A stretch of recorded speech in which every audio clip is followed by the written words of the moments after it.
పరమేశ్వరుడికి. ఎవడు ఏదైనా అది ఆయన వలన అయ్యాడు తప్ప అలా అవడం ఆయన అనుగ్రహం లేకుండా అయిన వాడు మాత్రం సృష్టిలో ఎవడూ లేడు. అసలు ఆ శరీరం ఉందంటే ఆయన అనుగ్రహం కదా.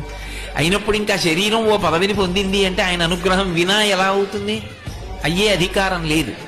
అందుకే శంకరుడికి భక్తుడు అవ్వాలి అంటే ఉండవలసిన ఏకైక లక్షణం ఏమిటంటే ఆయన వినా నాకున్నది ఏదీ లేదు.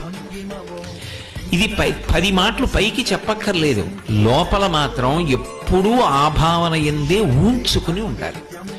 ఇప్పుడు ఇది ఆయన అనుగ్రహం. ఒకడు నమస్కారం పెట్టాడనుకోండి, ఆయన గురించి చెప్పాను కదూ.